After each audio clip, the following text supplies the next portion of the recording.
Hi friends, Kundan stone use பண்ணி centre clip எப்படி make பண்ணலான்னு பார்க்கலாம். ஃபஸ்ட்டு க்ளூ ஷீட்டில் இருக்கிற க்ளூ எடுத்துக்கலாம் ஃப்ரெண்ட்ஸ். பெனில் இது வந்து க்ளூ பென்னு. இது வந்து எதுக்கு யூஸ் ஆகும்னா வந்து நம்மளோட ஸ்டோன் பிக் பண்ணி கரெக்டாக வந்து சென்டர் கிளிப்பில் வைக்கிறதுக்கு யூஸ் ஆகும். நான் இப்போ எடுத்துருக்கிறது வந்து 6 சென்டிமீட்டர் சென்டர் கிளிப். அதில் வந்து B7000 கம் அப்ளை பண்ணிவிட்டு இப்போ ஒவ்வொரு ஸ்டோனாக வந்து நமக்கு பிடிச்ச டிசைனில் அரேஞ்ச் பண்ணிக்கலாம்.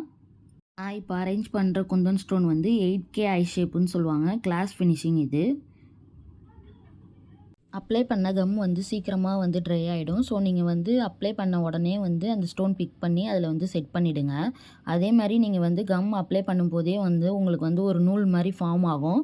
ஸோ அதையும் வந்து நீங்கள் ரிமூவ் பண்ணிவிடுங்க. கை வச்சு ரிமூவ் பண்ணாதீங்க. அதே மாதிரி ஸ்டோனில் படாமல் ரிமூவ் பண்ணிக்கோங்க. இந்த வீடியோ உங்களுக்கு பிடிச்சிருந்தா லைக் பண்ணுங்கள், ஷேர் பண்ணுங்கள், கமெண்ட் பண்ணுங்கள். மறக்காமல் சேனலை ஃபாலோ பண்ணிக்கோங்க. இதை நான் இப்போ வந்து உங்களுக்கு ஃபுல்லாக ஃபினிஷ் பண்ணிவிட்டு இந்த கிளிப் எப்படி இருக்கும்னு உங்களுக்கு நான் வந்து காட்டுறேன். ஃபுல்லாக ஃபினிஷ் பண்ணதுக்கப்புறம் இந்த மாதிரி தான் இருக்கும். நான் வந்து 5 சென்டிமீட்டர்ஸில் மேக் பண்ணியிருக்கேன். தென் வந்து 7 சென்டிமீட்டர்ஸில் டபுள் கலர் யூஸ் பண்ணி மேக் பண்ணியிருக்கேன். தேங்க்யூ ஃபார் வாட்சிங்.